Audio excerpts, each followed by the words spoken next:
ഇനി നോക്കാം top headlines.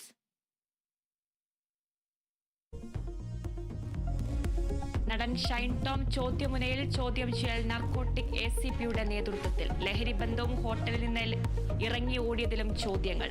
തുടർ നടപടി ഉണ്ടാവുക മൊഴിയുടെ അടിസ്ഥാനത്തിൽ.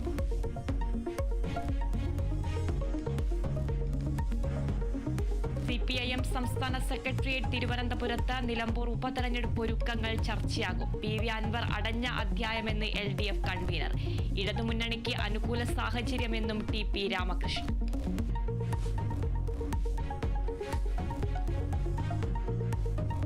വനിതാ CPO റാങ്ക് ലിസ്റ്റിന്റെ കാലാവധി ഇന്ന് അവസാനിക്കും. നിയമനം ലഭിച്ചത് 1/3 പേർക്ക് മാത്രം. റാങ്ക് ലിസ്റ്റിൽ ഉൾപ്പെട്ട എല്ലാവർക്കും ജോലി എന്നത് നടപ്പാക്കുന്ന കാര്യമല്ലെന്ന് LDF കൺവീനർ.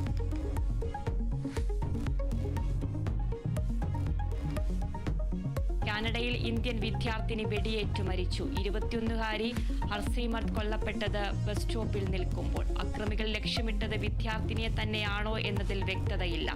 അന്വേഷണം തുടങ്ങിയതായി കനേഡിയൻ പ്രസിഡന്റ്.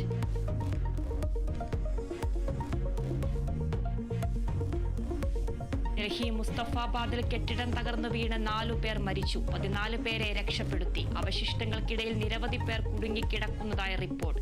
രക്ഷാപ്രവർത്തനം തുടരുന്നു.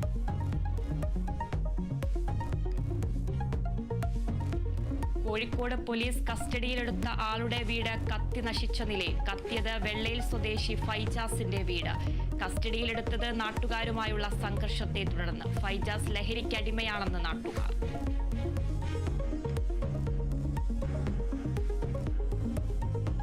വയനാട്ടിൽ വാസയോഗ്യമല്ലാത്ത വീടുകളിൽ ഗോത്ര കുടുംബങ്ങൾ കഴിയുന്നത് ഭീതിയോടെ. നൂൽപ്പുഴ കൂളൂർ ഉന്നതിയിൽ 5 കുടുംബങ്ങൾ താമസിക്കുന്നത് ചോർന്നൊലിക്കുന്ന ഭിത്തികൾ തകർന്ന വീടുകളിൽ. പുതിയ വീടുകൾക്ക് അപേക്ഷ നൽകിയിട്ടും നടപടി ഉണ്ടാകുന്നില്ലെന്നും പരാതി.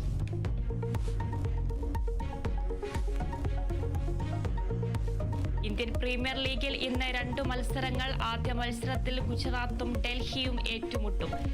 മത്സരം വൈകിട്ട് 3:30 അഹമ്മദാബാദിൽ. രാജസ്ഥാൻ ലക്നൌ പോരാട്ടം രാത്രി 7:30 ജയ്പൂരിൽ.